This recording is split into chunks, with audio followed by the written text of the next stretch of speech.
Et bonjour, bienvenue sur ma chaîne YouTube. J'ai encore aujourd'hui le plaisir de recevoir Marie-Pascale Cretin-Lutz. Bonjour Marie-Pascale.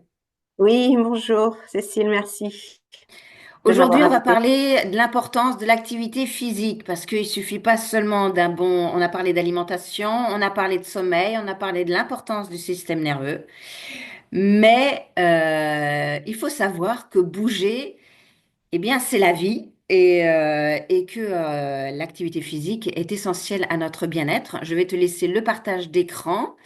Je vais te le donner et tu vas pouvoir nous partager ce que tu as préparé. Oui, tout à fait. Voilà, je crois que tu as la main. Tout à fait. Je vais vous le mettre en grand. Il faut Ouais, juste attendre un tout petit peu que ça monte.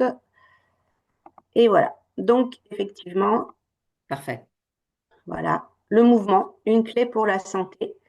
Pourquoi l'activité physique est essentielle à notre bien-être. Alors donc, je rappelle que j'ai été infirmière, mais que maintenant je suis naturopathe et que vitaliste en plus. Et donc, je m'inspire de toutes mes expériences et de ce que j'ai appris pour expliquer un certain nombre de choses, surtout comment le corps fonctionne. Et donc, du coup, euh, pourquoi, pourquoi la santé ne peut être sans activité physique? Ça, il faut vraiment comprendre ce que ça peut apporter. Eh bien, parce que, comme tu l'as dit tout à l'heure, le mouvement, c'est la vie. Hein, quand il n'y a plus de mouvement, eh bien, c'est la mort, effectivement. Donc, ça, il faut vraiment s'en rendre compte, il faut avoir conscience de ça. Et que, et pourquoi? Hein, pourquoi? Car s'il n'y a pas d'activité physique, il ne va pas y avoir suffisamment d'oxygène ou alors une oxygénation importante sans le mouvement. Hein. Et sans oxygène, encore une fois, on va pas rester en vie. Mais même si on reste quand même en vie, hein, eh bien, on peut être en survie, comme je dis, et les cellules, malheureusement, à ce moment-là, quand on est seulement en survie parce qu'il n'y a pas suffisamment d'oxygène, eh bien, elles vont mal fonctionner. Hein. Et il faut savoir que le système nerveux, dans la totalité de l'oxygène que nous avons, eh bien, lui, il va consommer 20% de la totalité de notre oxygène. Donc, cette toute petite partie-là consomme 20% C'est énorme. de tout, de tout l'oxygène. Oui, c'est ça. Donc, si on veut que notre système nerveux, et on revient à nouveau sur l'importance du système nerveux, si on veut que notre système nerveux fonctionne bien, il faut suffisamment d'oxygène. Alors, vu qu'on est en vie, il y en a toujours pour pouvoir rester en vie, mais si on veut qu'il fonctionne encore mieux, ça serait bien d'avoir encore plus d'oxygène, d'apporter plus d'oxygène au corps. Donc, l'activité physique, elle va nous le permettre. Hein. Mais il y a autre chose, c'est que sans mouvement, le corps, il va se rétracter, il va se rigidifier, il va se scléroser. Donc, du coup, ça va nous limiter dans ce qu'on va pouvoir faire au fur et à mesure du temps qui passe. Et du coup, l'activité physique, elle est importante aussi pour maintenir une certaine souplesse dans notre corps. Pourquoi d'autre? Eh bien, le mouvement va permettre également une tonification des muscles. Et qu'est-ce qui tient les os en place? Eh bien, ce sont les muscles tonifiés. Et donc, du coup, si on veut garder déjà notre colonne vertébrale en place, eh bien, il faut que le dos et que les muscles le long de la colonne vertébrale soient toniques pour maintenir la colonne vertébrale en place. C'est très, très important que la colonne vertébrale reste en bonne position parce que il y a des nerfs qui sortent, encore une fois, on est sur le système nerveux, on a des nerfs qui sortent entre chaque vertèbre, et que là, si c'est un petit peu déséquilibré, mais ça peut être très subtil, hein, eh bien, les nerfs vont être coincés et l'information que ce nerf doit apporter au bout du bras, au bout de la main, pour avoir un mouvement précis, il va peut-être pas faire il va pas donner cette information aussi bien s'il est un petit peu pincé, d'accord? Il n'y a pas que ça, il y a aussi les organes internes hein, qui sont soutenus par nos muscles. Voilà. Donc, si on veut faire de la prévention par rapport à toutes ces problématiques qu'on pourrait avoir, eh bien, il faut avoir une certaine tonification musculaire. Après, dans notre naturopathie, nous sommes donc des vitalistes Et nous voyons la vitalité par rapport à la densité d'un corps. Et pourquoi? Parce que, en fait, ce qu'il faut comprendre, c'est que quand on va muscler le muscle, le muscle va amener du sang vers l'os et ça va nourrir l'os et ça va le densifier. Donc en fait, la vitalité est représentée par la densité d'une personne, du corps de la personne. Donc une densité, c'est quoi? C'est le poids le plus lourd dans un volume le plus petit. Donc il faut que ce soit tonique. Le muscle, c'est tonique et parce que notre muscle est tonique, automatiquement notre os va être dense. Et donc c'est ça qui représente en fait dans nos critères la vitalité d'une personne. Donc c'est pour ça que l'activité physique va être importante pour ça aussi. Et puis, il y a également le fait que l'activité physique va nous permettre de transpirer. Et dans ma naturopathie, les émonctoires, c'est-à-dire tous les organes qui éliminent les déchets, sont très très importants. Et la peau est un émonctoire très important grâce à la transpiration qui va se faire avec les glandes sébacées et les glandes sudoripares. Donc la transpiration, alors évidemment, hein, dans notre société, on n'aime pas tellement la transpiration, ça sent mauvais, babi baba, voilà. Mais ouais, pour la santé quand même, c'est important de transpirer pour pouvoir éliminer un certain nombre de déchets. Et pourquoi? Et dans notre, encore une fois, je refais référence à notre naturopathie, donc, qui a été créée par Monsieur Valentin, Pierre Valentin Marcheseau. Lui, il avait une phrase qui disait: le muscle est le contrepoids du nerf. Donc, si on veut relâcher le système nerveux, eh bien, on va faire fonctionner nos muscles. C'est ça que ça veut dire, cette phrase-là. Tu vois, c'est très, très, très important. Comme on veut aussi, pour que ce système nerveux fonctionne bien et que soit pas tout le temps excité, excité, excité, il lui faut des moments où il va se relâcher, où il va moins fonctionner. Et donc, du coup, quand il est relâché, ça nous met dans un état de déstress, c'est-à-dire de non-stress.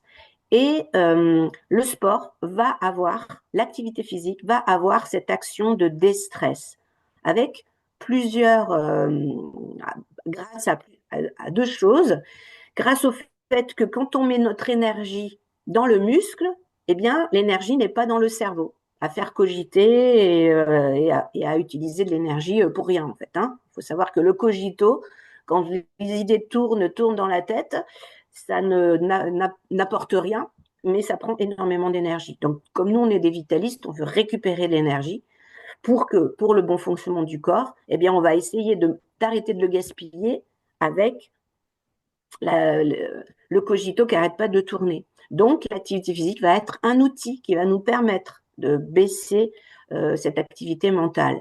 Et puis aussi, donc, par la production d'endorphines. On sait que l'activité physique va produire des hormones de plaisir qui apaisent aussi les douleurs et tout ça, et de bien-être. Hein. D'accord?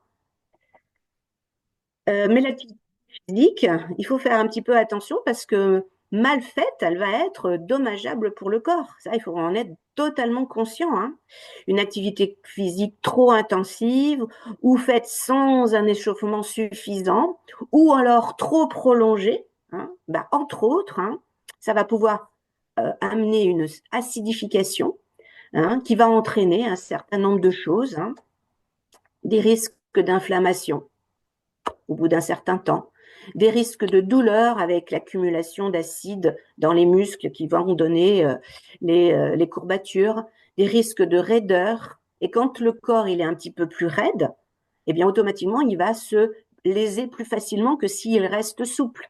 Hein. Mais là, c'est carrément dans les membranes, dans les fibres, au niveau des fibres musculaires, hein, pour se contracter et se décontracter, elles vont glisser dans une sorte de gel. Et cette acidification va faire que ce gel va devenir beaucoup plus raide. Donc, du coup, plus raide, plus facile à casser.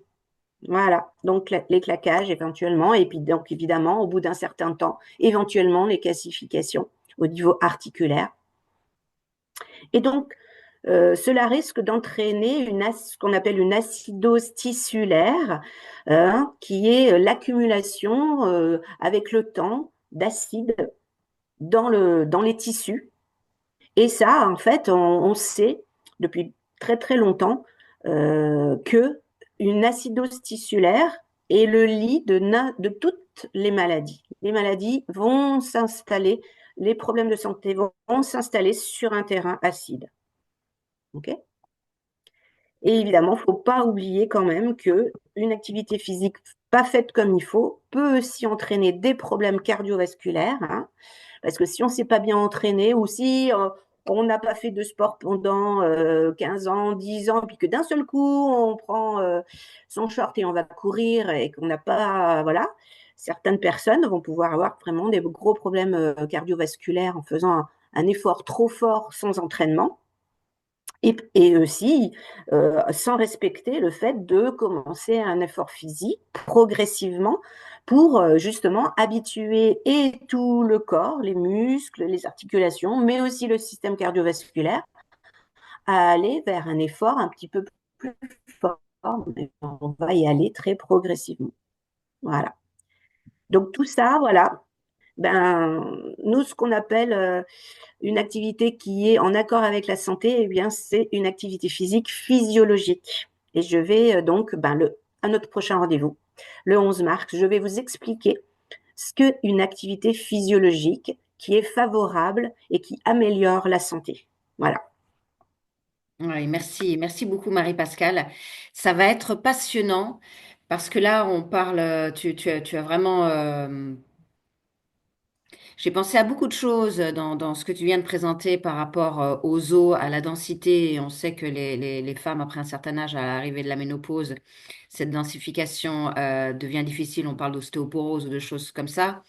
Donc ça, c'est vraiment peut-être des choses à mettre en place aussi en prévention, mais à peut-être si on n'a pas fait en prévention, à mettre quand même.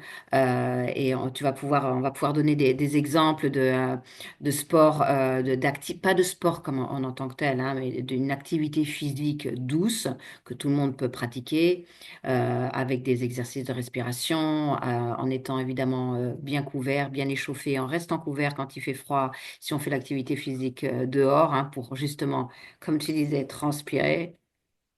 Tout ça, j'ai pensé aussi à ce que tu disais par rapport au système nerveux, que le muscle permet au système nerveux de se reposer. Et on le voit bien souvent avec les enfants qui gigotent sur leur, sur leur chaise, qu'ils n'en peuvent plus. Et quand ils vont à la récré, ça court, ça court. Et donc, ils lâchent vraiment ce système nerveux. C'est Et ça. on voit que nous-mêmes, parfois, quand on va faire une marche, bah, tout à coup, la réflexion, elle est bien meilleure, on est beaucoup plus calme, même si on va utiliser peut-être une marche nordique avec un petit peu plus euh, d'entrain et de mouvement pour le haut du corps. On voit que on libère pas mal de choses. Et je trouve ça toujours très intéressant de vraiment faire attention à ces deux paradigmes, comme tu parlais de la colonne vertébrale aussi, qui est très importante, et qui évidemment est le côté l'autre côté évidemment de l'échelle, qui est le devant pour maintenir évidemment la colonne. Les deux jouent l'un avec l'autre. Tout à fait, tout à fait. Alors, quand tu expliques que effectivement, on va se sentir mieux à partir du moment où on va marcher, même un petit peu rapidement, il y a deux choses qui vont se passer. Effectivement, ton énergie, tu la mets dans ton muscle, donc ça calme et donc ça te déstresse, mais tu apportes aussi plus d'oxygène. Donc, du coup, lui, le cogito va un peu mieux fonctionner et tes idées vont être un peu plus claires. Voilà. C'est ça. C'est vraiment très, très, c'est ça. Alors peut-être que les gens l'ont déjà vécu, hein, ce qu'on a à dire, on va rien inventer hein, dans ce qu'on va dire, mais en mettant son accent sur ceci ou sur cela, ça m'a montré l'intérêt qu'on a à avoir une activité physique. C'est ça qui est important à faire comprendre aux gens. Et on n'est pas obligé d'être des super champions et tout ça, parce que l'activité physique physiologique, c'est celle qui est le minimum pour que le corps fonctionne mieux le plus longtemps possible. C'est ce qu'on veut, hein, c'est ça qu'on C'est veut. ça. Bouger, Voilà. c'est la vie. Voilà, tout à fait. Bon, il me tarde. Donc le 11 mars à 10 heures sur ma chaîne Super Patch, Cécile Arc Bien-être. Marie-Pascale va tout vous expliquer. Ce sont des choses que l'on pourra pratiquer, qui ne coûtent pas d'argent. On va donner des petites astuces pour faire une activité physique et pour pas être dans un train-train que chacun pourra piocher et regarder ce qui lui correspond. L'essentiel, c'est encore une fois de bouger et ça quotidiennement. Voilà, oui, c'est tout à fait ça. Merci à toi et à bientôt.